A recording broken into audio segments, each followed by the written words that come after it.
आपने यकीनन शायद वो कॉजेज देखी हो, ये वही केसेस हैं जिसमें एवन फील्ड रेफरेंस, फ्लैगशिप, अल अजीजिया, इनमें कुछ की कन्विक्शन हैं, कुछ की अपील नैब ने फाइल की हुई हैं। यही केसेस टेकअप हो रहे हैं अभी? जी हाँ, बुनियादी तौर पे जो पनामा पेपर में, उसके बाद नैब में जो ट्रायल हुआ और उसके बाद शरीफ फैमिली के अगेंस्ट जो सज़ाएं हुई हैं, उनको हम अपनी ज़बान में जो है अपील जो है अगेंस्ट कन्विक्शन कहते हैं, और इक्विटल के लिए जो दरख्वास्तें दी गई हैं मुल्ज़मान की तरफ से जो कि इन केसेस में सज़ा याफ्ता हैं, उनकी कल ये कॉज लिस्ट है जो कि इस्लामाबाद हाई कोर्ट, क्योंकि ये सारे केस ट्राई हुए थे नैब इस्लामाबाद में, तो इसकी जो मुतल्लिका अपेलेट कोर्ट है वो हाई कोर्ट है इस्लामाबाद की, लिहाजा एक केस कल वहाँ पर लगाया गया। गुल अजहर सिद्दीक साहब, आपसे भी जानना चाहूँगा, अब ये तमाम केसेस क्या अपील स्टेज पे पहुँच गए हैं और इतने अरसे बाद ये अपील्स अब टेकअप हो रही हैं, और नैब प्रोसिक्यूटर्स क्या इस हवाले से बाकायदा तौर पे तैयार हैं, या लास्ट टाइम की तरह उन्हें कीमत ही नहीं पता होगी और जज साहिबान को कहेंगे जी गूगल करके चेक कर लें? बहुत शुक्रिया अरशद शरीफ साहब। बुनियादी तौर पर यहाँ जो कीमत वाला सवाल है, मैं नहीं समझता। तैयारी नैब के वकला को बड़ी अच्छी तैयारी करनी चाहिए, उन्हें सेक्शन 9 पे इंटरप्रिटेशन करना है, क्योंकि वहाँ कीमतों का ताल्लुक तो है नहीं। यहाँ इशू प्रॉपर्टीज़ की वैल्यूएशन का तो कंसर्न है नहीं। इशू बड़ा सीधा सा है कि वो प्रॉपर्टीज़ एग्जिस्ट करती हैं, उनकी वैल्यूएशन कोई भी हो, लेकिन उसकी एक्विजिशन के कॉन्टेक्स्ट में मनी ट्रेल नहीं है, पैसों के हवाले से कोई लिंक नहीं है, वेल्थ रिकन्सिलेशन नहीं। और आपको पता है, आप ही ने ब्रेक किया था, ये है वो से। और खास तौर पर फिर वो मरियम कहती रही कि मेरी सेंट्रल लंदन क्या पूरे पाकिस्तान में कोई जायदाद नहीं है। इशू ये है, यहां उनको सेक्शन 9 की इंटरप्रिटेशन के हवाले से देखना चाहिए, लेकिन मैं समझ रहा हूं कि शायद सिनेरियो सुबह कल को जरा मुख्तलिफ नजर मुझे इस कॉन्टेक्स्ट में आ रहा है कि जस्टिस काजी फाजिसा की जजमेंट के बाद, क्योंकि वहां भी इशू बुनियादी तौर पर यही है, उनकी मिसिस के नाम पर ये सारी चीजें थी, मिसिस के कॉन्टेक्स्ट में थी। अब ये तो नहीं हो सकता कि पब्लिक ऑफिस होल्डर अगर एक आम आदमी हो, उसके लिए कानून का म्यार एक अलहदा हो और जजेस के लिए एक अलहदा हो, तो ये एक टर्निंग पॉइंट होगा। शहबाज शरीफ की जमानत के अंदर भी जस्टिस काजी फाजिसा के केस को इस्तेमाल किया, और मेरे तक इतला यही है, पीएमएलएन नून के लोग बड़े मुतमिन नजर आ रहे हैं कि वो शायद इस हफ्ते के अंदर, और शहबाज शरीफ की डिले करने की जो वजह है ना, कि शहबाज शरीफ ने आज जो दरखास्तें वापस ली हैं, ये नहीं है कि वो हालात और वाकयात ऐसे हो गए, सुप्रीम कोर्ट का डर था या खौफ था, वो अपनी जगह पर मौजूद है।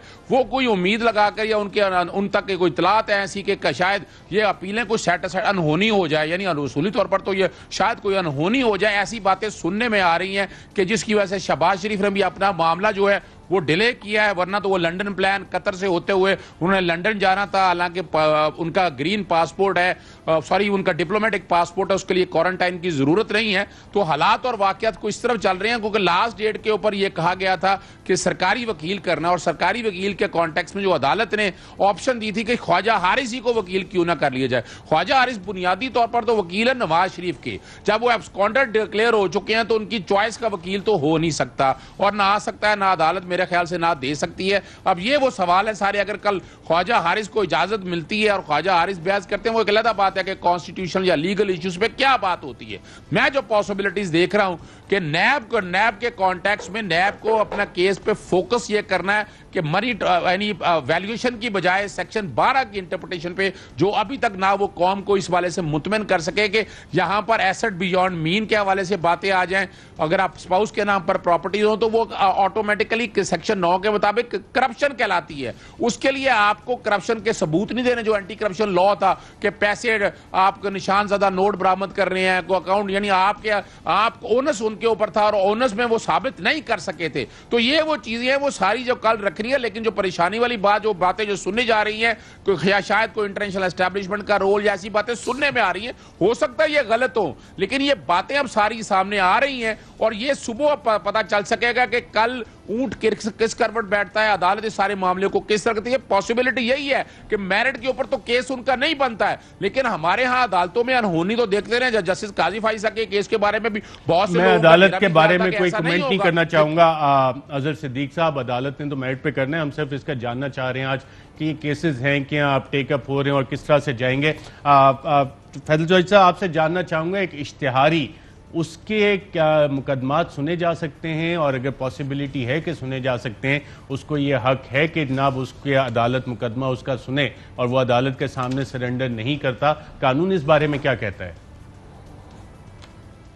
देखिए जी, ऑर्डिनरी जो क्रिमिनल ज्यूरिस्डिक्शन है उसमें अपेलेट, जब तक अपेलेंट खुद मौजूद ना हो तब तक तो अपीलें नहीं सुनी जाती हैं, और एब्सकॉन्डर का तो राइट ऑफ हेयरिंग जो है वो सीज हो जाता है द मोमेंट इज उसको डिक्लेयर किया जाए कि वो एब्सकॉन्डर है, यानी इख्तियारी है।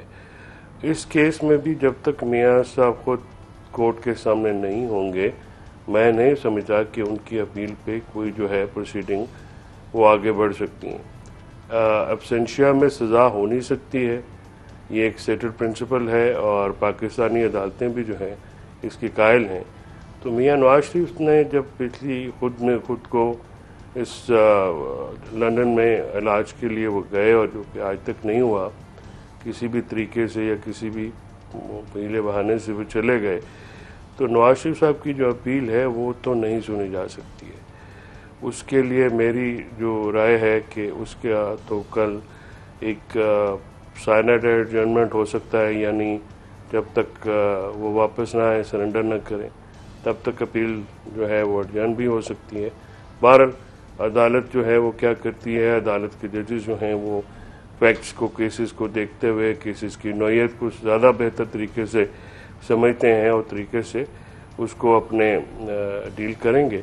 लेकिन पाकिस्तानी कानून के मुताबिक जो एक एब्सकॉन्डर होता है उसकी अपील उसकी एब्सेंस में नहीं सुनी जा सकती। अजहर सिद्दीक साहब, आपने सुना फैसल चौधरी साहब ने जो अपना कानूनी राय दी, क्या आप इससे एग्री करते हैं? और साथ में इसमें यह भी सवाल ऐड करना चाहूँगा, क्या ये मियाँ नवाज शरीफ साहब का पुराना आजमूदा फार्मूला है कि जनाब अदालती जुरिस्डिक्शन से आप चले जाए, इन एब्सेंशिया आपका ट्रायल नहीं हो सकता, और फिर जब सियासी हालात आप लंदन में बैठ के अपने मुताबिक बना लेते हैं तब वापस आएँ और फिर आप का जो केसेस हैं अपने वो ख़त्म करवाएं? और माजी में क्या ऐसा होता रहा?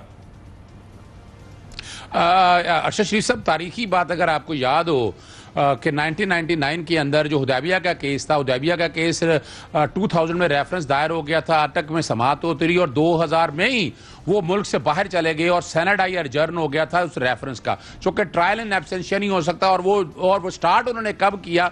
जब वो पाकिस्तान में आए, और फिर मामला रुकवाकर रेट पिटीशन दायर कर दी गई। और जो मैनेजमेंट के हवाले से मैं कह सकता हूँ, ये हालात और वाकयात ऐसे देखें कि उन्होंने वो रेट फाइल क्वेश्चन की राइट फाइल करवाने के बाद दो जज का आपस में डाइसेंट ओपिनियन आ गया। गालबन ये मार्च में आया, नवंबर 2012 में आया था, और नवंबर 2012 या नवंबर 2013 के अंदर आया था। और इसको पेंडिंग रखा गया और रेफरी जज लगवाया नहीं गया।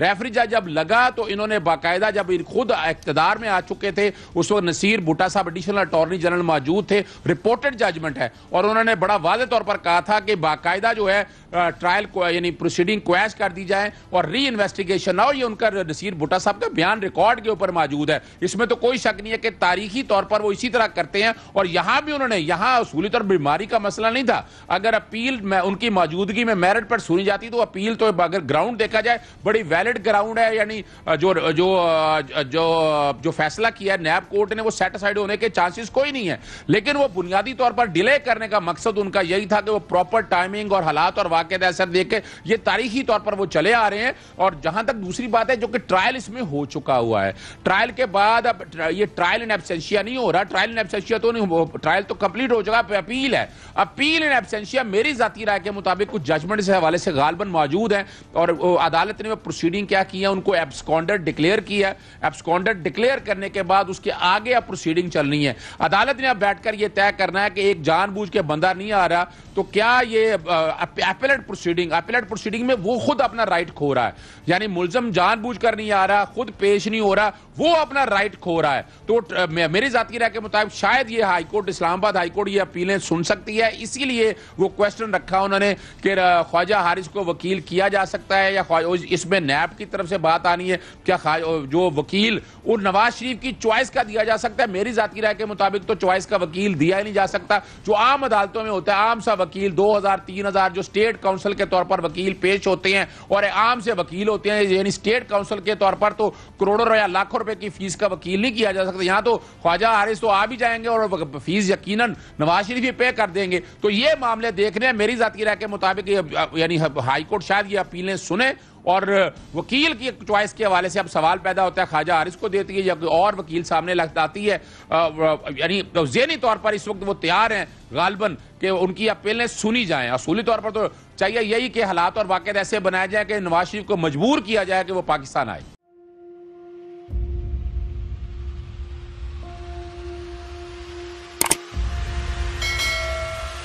अस्सलाम वालेकुम नाज़रीन, आप देख रहे हैं प्रोग्राम काशिफ अब्बासी के साथ। आज वेलकम बैक नाज़रीन। सवाल के साथ मैं हूं